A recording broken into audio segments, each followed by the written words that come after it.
kenapa Ustadz saya selalu berdoa tapi rasa-rasanya nggak terkabul? Kenapa saya selalu meminta tapi kok ditundanya begitu lama?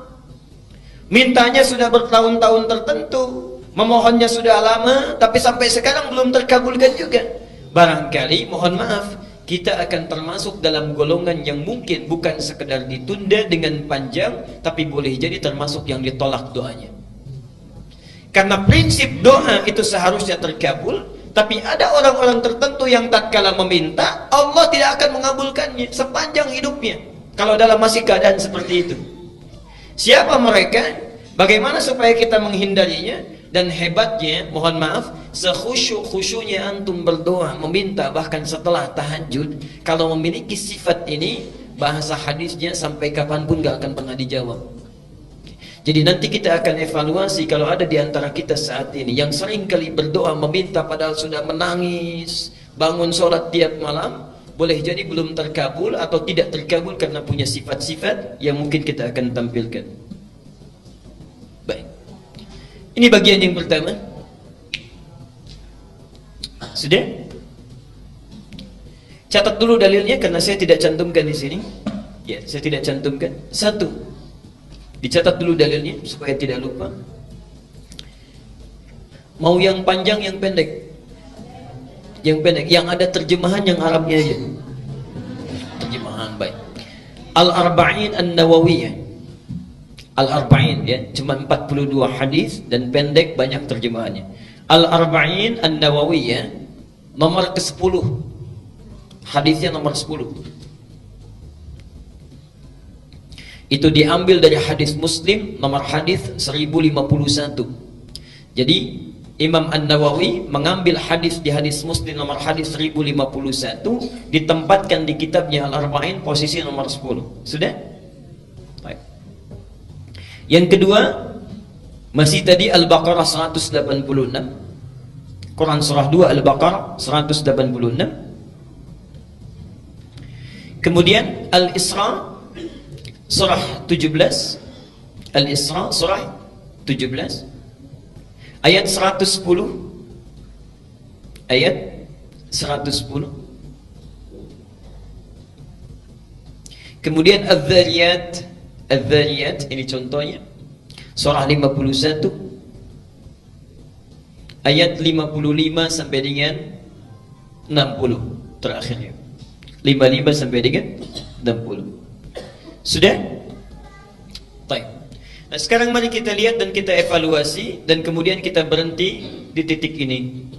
Bapak dan Ibu sekalian, di antara sunnah Nabi setelah kita tahajud, kemudian kita duduk khusyuk beristighfar, lalu memohonkan hajat kita kepada Allah Subhanahu wa taala yang ingin kita mohonkan. Nah, penting diketahui, sebelum kita memohon kepada Allah, ada sunnah Nabi yang lain terkait dengan adab-adab berdoa. Bagaimana supaya berdoa itu mudah sampai kepada Allah, cepat diterimanya dan langsung dikabulkannya. Baik.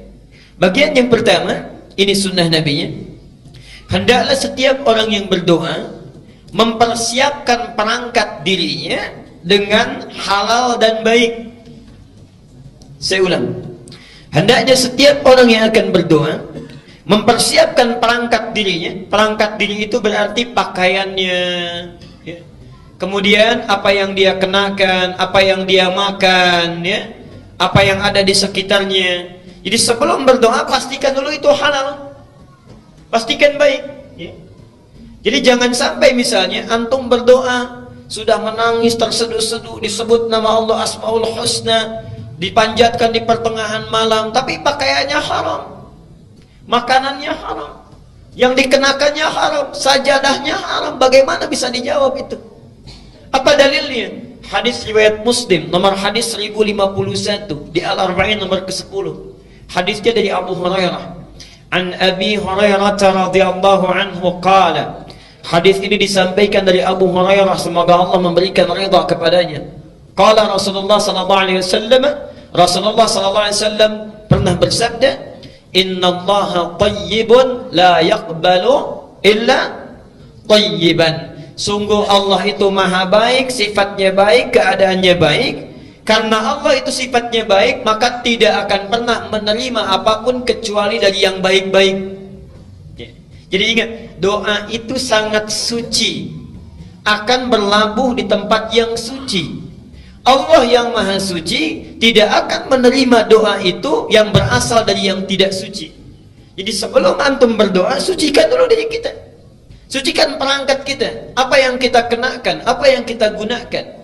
Kemudian Nabi menyampaikan, wa innallaha amaral mu'minina bima amara bihil mursalin, dan Allah memerintahkan kepada orang-orang yang beriman dalam hal berdoa seperti perintahnya kepada para rasul yang diutus.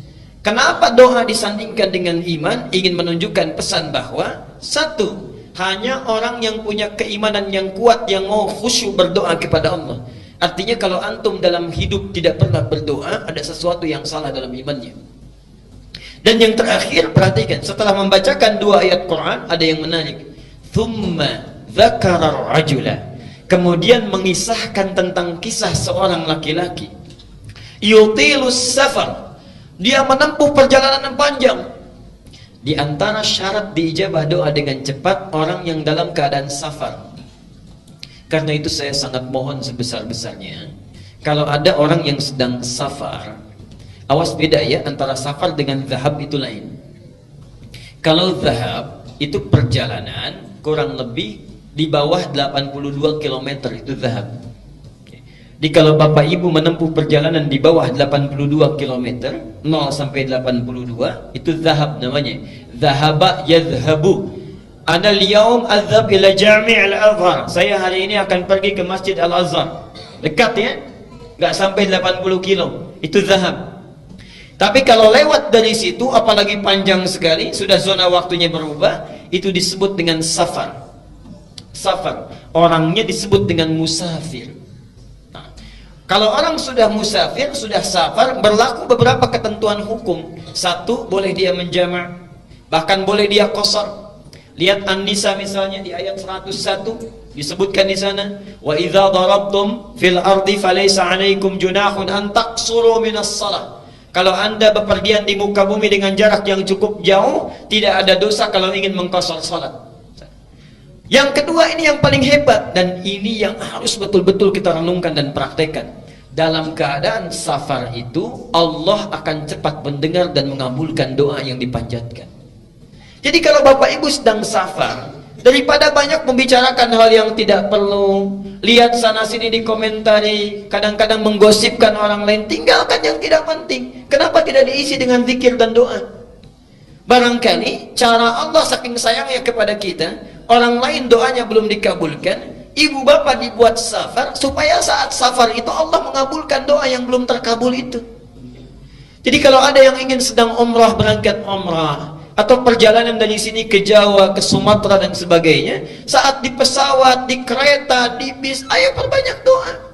Barangkali itulah cara Allah untuk mengabulkan doa kita, ya. Subhanallah. Itu bagiannya yang pertama. Nah, orang ini sudah memenuhi syarat yang pertama, doanya mesti terkabul, yutilus safar. Tidak cukup dengan itu, asy'atha aghbara. Dan subhanallah, saking capeknya, sampai pakaiannya sudah kumal, wajahnya sudah berantakan, penuh dengan debu. Jadi orang ini datang jauh-jauh untuk berdoa mendekat kepada Allah. Satu perjalanan yang dikabulkan, safarnya, doanya cepat dikabulkan oleh Allah, adalah perjalanan yang diniatkan karena Allah subhanahu wa ta'ala. Tapi ada satu perjalanan hebat yang bukan safar, walaupun dekat, tapi kalau kita berdoa, saat itu dikabulkan doanya oleh Allah subhanahu wa ta'ala. Itulah perjalanan orang yang menuntut ilmu. Jadi saat Bapak Ibu berangkat dari rumahnya sampai ke majelis ilmu, sampai kembali lagi, itu subhanallah, malaikat sedang menanti kita mau minta apa itu sama Allah. Saat kita meminta, malaikat mengaminkannya.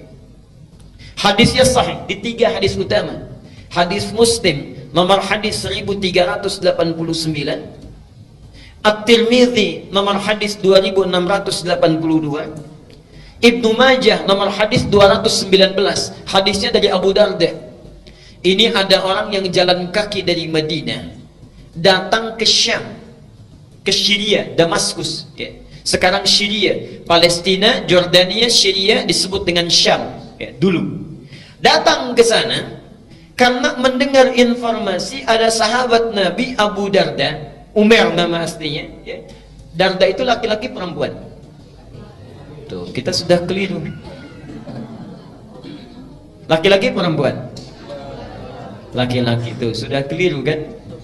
Saya ulang sekali lagi. Laki-laki perempuan. Perempuan. Tahu dari mana? Pastikan dulu, kita lihat dulu sumbernya ya. Ingat, Imam Muslim pernah membuat kitab di Sahih Muslim ya, babnya namanya Kitabul Masaqat. Bab al-isnadu minad din. Kalau belajar apa-apa ditelusuri dulu ilmunya dari mana, sumbernya dari mana. Darda itu bukan laki-laki tapi perempuan. Perempuan.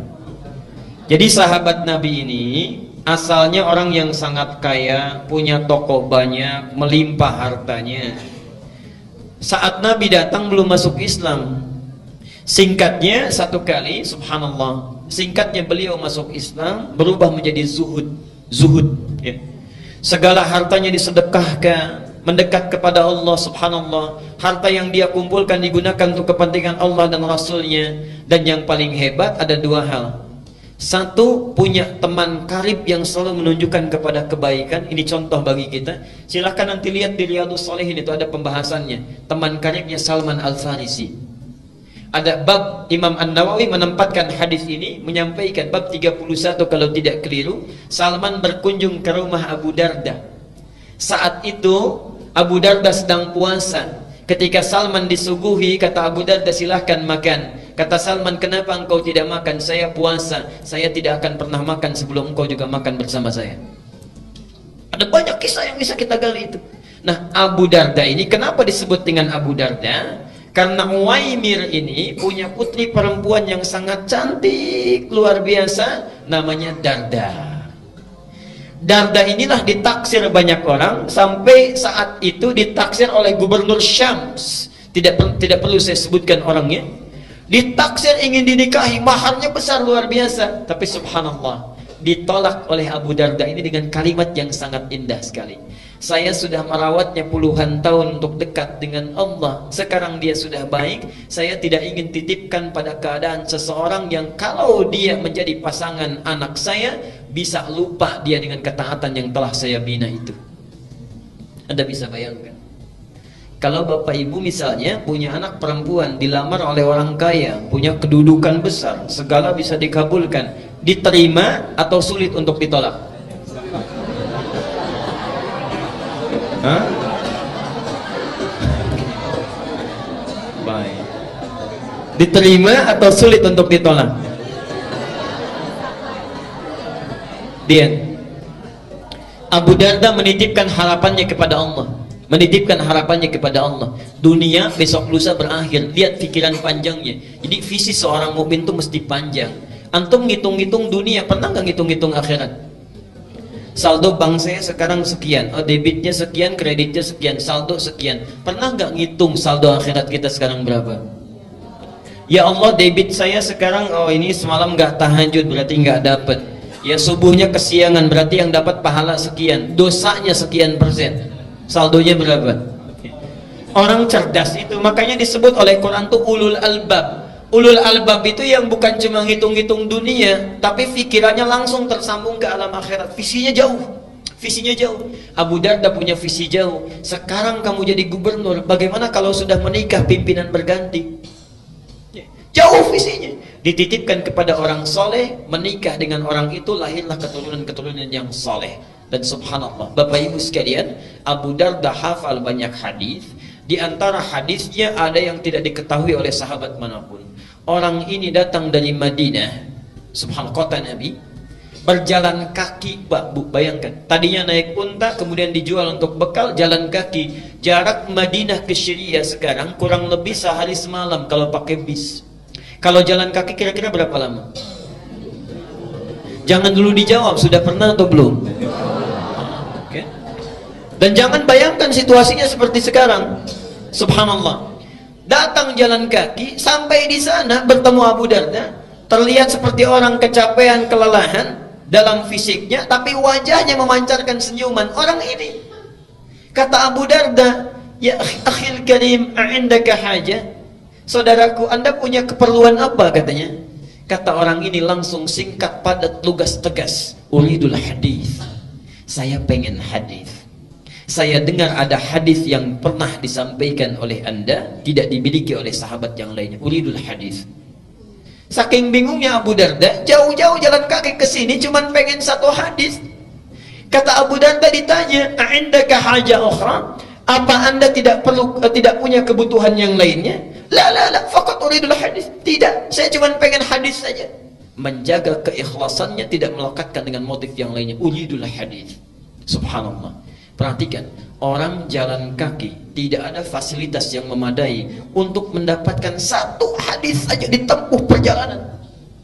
Untuk dapat satu hadis, antum yang fasilitasnya banyak, yang punya sepeda, yang punya motor, masjidnya bahkan ada yang di samping rumahnya, saat ta'lim fasilitasnya bagus, direkam juga, ustadznya datang sendiri, masih nggak mau tersentuh untuk ta'lim. Dengan cara apa lagi? Dengan cara apa lagi mesti difasilitasi? Dan itu bukan 1-2 hadis, kadang-kadang satu pertemuan bisa 3-5 hadis. Ada muridnya Imam Malik datang, saya ingin hadis, katanya. Ditolak oleh Imam Malik, tidak. Nunggu di luar sampai bosan, kata Imam Malik pada yang bantu beliau, khadim beliau, cambuk dia, katanya. Cambuk ini bukan marah, untuk menguji kira-kira masih bertahan gak. Ketika dicambuk sampai 40 kali, dicambuk, Anda zalim kepada saya, kata orang ini. Saya sudah menjual apa yang saya punya. Jadi orang ini menjual apa yang dia miliki, kekayaannya dan sebagainya, hanya untuk menempuh perjalanan supaya belajar hadis pada Anda. Anda zalim pada saya. Baik ya.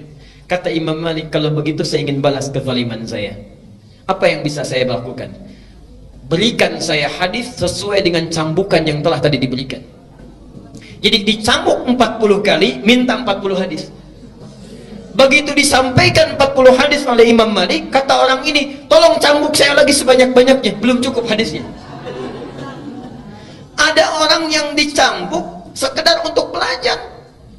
Antum tidak pernah dicambuk, dikasih fasilitasnya, bahkan hari Kamis dikasih takjilnya, dikasih buka puasanya, dikasih bukunya, dikenyangkan perutnya, ustadznya datang. Tadi ada pertanyaan, yang nggak puasa boleh buka nggak? Boleh. Gampang, di sini manhajnya sederhana. Yang nggak puasa buka, yang mau dimakan, yang puasa yang makannya. Singkat ya. Baik. Sekarang perhatikan. Jadi orang ini ketika datang langsung disampaikan hadisnya. Hadisnya tentang ta'lim. Ini yang hebat. Yang dalam perjalanan tidak mengenal jauh, dekat pun doanya dikabulkan. Man salaka tariqan yaltamisu fihi ilman sahhalallahu lahu tariqan ilal jannah. Jangan baca sampai di sini, lihat yang di Ibnu Majah. Wa innal malaikata la tad'u ajnihataha ridan li talibil ilmi wa hatta al-hitana allati fil bihar. Orang yang menyiapkan dirinya menempuh satu perjalanan, salaka itu mau dekat mau jauh saya tempuh. Jadi orang yang serius menyiapkan dirinya menempuh satu jalan, yaltamisu fihi ilman. Kalimat iltamasa itu bukan sekedar belajar, menyiapkan perangkatnya supaya bisa diraba, dicatat, dilihat. Perhatikan, sahhalallahu lahu tariqan ilal jannah. Balasan pertama, Allah akan mudahkan langkahnya menuju surga karena ilmunya. Yang kedua, perhatikan, wa innal malaikata, setiap dia akan berangkat, malaikat itu membentangkan sayapnya, ridhan li talibil ilmi, memberikan ridha kepada para penuntut ilmu. Ridhanya malaikat itu punya 2 makna. Satu, memohonkan ampunan, al-istighfaru lahu. Dan yang kedua, mengaminkan doa setiap yang dimohonkan oleh para penuntut ilmu. Jadi tolong pakai ini sunnahnya. Setiap berangkat dari rumah sampai sini, sampai pulang lagi, gunakan sunnahnya. Jangan cuma di jalan lihat pohon bagus, dikomentari bagus. Lihat rumah orang yang bangun, kita yang komentar. Lihat orang jalan olahraga, kita bawakan, sampaikan pada teman. Duh, orang itu ya jam segini olahraga, harusnya taklim. Udah ria tuh. Banyak yang dibawa. Kenapa kita tidak gunakan dengan zikir istighfar pada Allah? Perbanyak doa mendekat kepadanya. Subhanallah, itu taklim. Nah, orang tadi datang jauh-jauh, itu sudah cukup baginya doanya dikabulkan. Apalagi tujuannya ingin berdoa. Yang lebih hebat, yamuddu yadayhi ila sama, mengangkat tangannya ke langit begini. Thumma qala, kemudian mengatakan, ya Rabb, ya Rabb, disebut Asmaul Husna. 3 syarat doa mestinya terkabul dengan cepat. Apa kata Nabi? Fa anna yustajabu lidzalik. Gimana doa kamu bisa dijawab? Famat'amu haramun wa mashrabu haramun wa malbasu haramun wa ghudhiya biharamin. Makanannya haram, minumannya haram, pakaian yang dikenakannya haram, dan perangkat kehidupannya berasal dari yang haram. Orang seperti ini, perhatikan kalimatnya, yustajab itu bukan fi'il madhi tapi fi'il mudhari. Mudhari itu bentuknya past tense continuous future. Jadi orang ini kapanpun meminta, sesulit apapun, menangis darah apapun, gak akan pernah dijawab oleh Allah Subhanahu wa ta'ala selama perangkat hidupnya itu haram. Karena itu bertakwalah kepada Allah. Kita berhenti dulu di bagian yang pertama ini. Jadi kalau antum ingin segera dikabulkan doa oleh Allah, maka coba lihat diri kita sebelum berdoa. Ada yang haram tinggalkan, yang kurang perbaiki, yang sudah bagus pertahankan dalam kehidupan.